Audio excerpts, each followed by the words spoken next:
Welcome to the lesson that will demonstrate how to write the story for the unit on Switchzoo.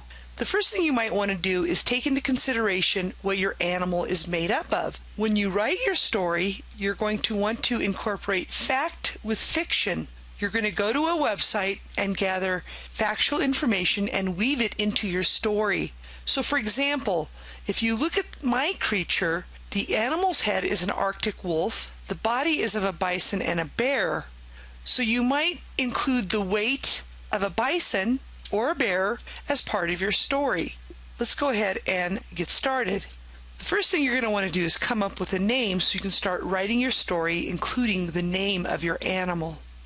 When looking at my animal and looking to see what it is made up of, it isn't apparent that it's part rhino, so I will actually remove the rhino. Even though it was used to make my creature, it isn't really apparent that it's part rhino. So at most you can tell it's Arctic wolf, polar bear, and bison. So let's go ahead and come up with a name. I might take bits and pieces from what it is made up of to make my creature's name. I came up with Arctic Poulsen. So when you start your story, you might want to immediately establish what your animal consists of. So you might say the Arctic Poulsen. You can be a little more interesting than how I'm starting the story. The Arctic Poulsen is a very interesting and unique creature that consists of an Arctic wolf, polar bear, and bison. This creature, and I might establish where it can be found, this creature can be found. Now, if I look at the image, you're not going to say that it lives in the desert, so you might consider maybe somewhere in Canada and make up the forest name. This creature can be found in the Canadian forest of Bolaski. Okay, I just totally made that up.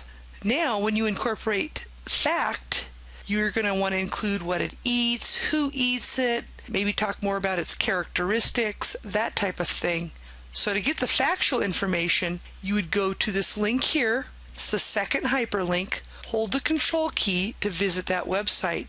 Now, since the head is of an Arctic wolf, I'll probably go ahead and look up Arctic wolf. I could do Control F for the find function and start typing in Arctic. There it is. I'll go ahead and click on that to get some factual information. I'm going to go ahead and read some information to see what would actually add to my story about the Arctic wolf. I might go ahead and grab some of the information about the diet and also predators and threats. I could temporarily grab this information about its diet. Could right click and choose copy or Control C. I could paste it somewhere on my document. And again, you don't want to paste this into your story because that's plagiarism. So you can mix it up a bit and type in the Arctic Poulsen mostly eats, and then you can list some of these creatures. You don't have to list all of them.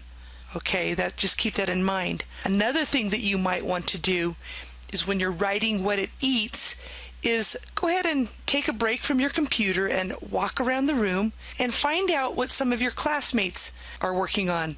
You might incorporate some of their animals into your story.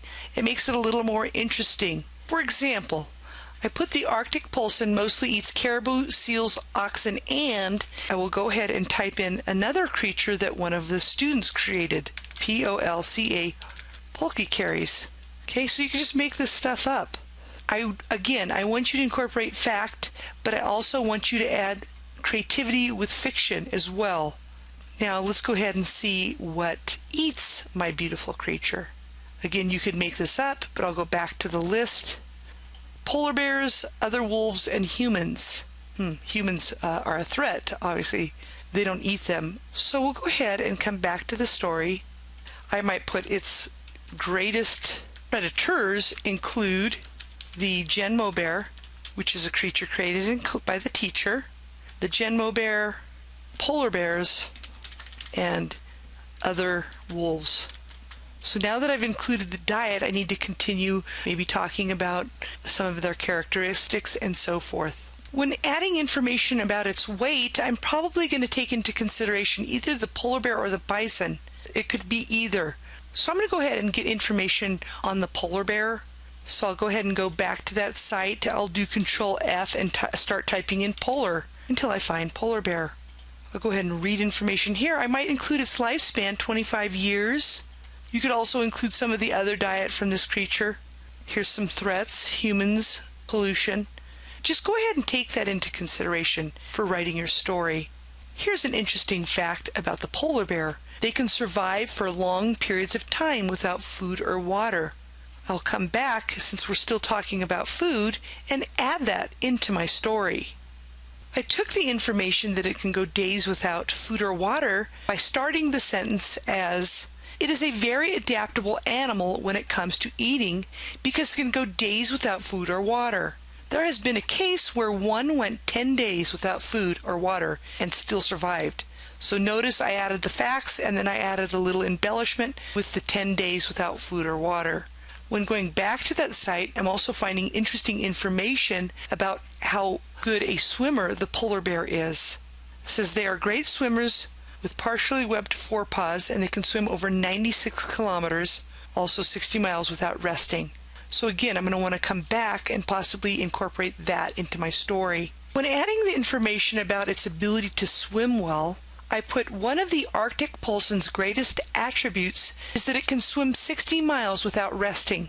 This attribute gives them an advantage when they are escaping predators or searching for food. Now, because I don't want to use attribute twice, I'm going to go ahead and select attribute because it's a great word. I'll choose the Shift F7 key of my keyboard to bring up the thesaurus and choose one of these. So I might swap it off with trait. I'll click on that drop down arrow and say insert. Hopefully this is starting to make sense, how you can go grab realistic information and add fiction as well. After gathering enough information about the polar bear, I will now go get the third animal, which is a bison. Again, Control F, type in bison, go ahead and look at the information on the bison and start adding that information as well. I might include that they can live up to 20 years in the wild. There's also interesting information about its weight. They can weigh as much as 1,200 to 1,800 pounds, and they can run 30 miles per hour. When you think you're done, go ahead and select all the words. With the story selected, look at the bottom and you can see the total number. I have 289 words. I need 300. So I'm going to continue writing until I've met that expectation for this project. I have finally completed my story. I did add some interesting information about the unique tail of my creature. So I did want to add something about the tail to make my animal as interesting as possible. I also did mention why it's endangered. I mentioned that humans are killing this animal for its fur and star disc. This concludes the session on doing the write-up piece for this unit. Until next time, you have a wonderful day.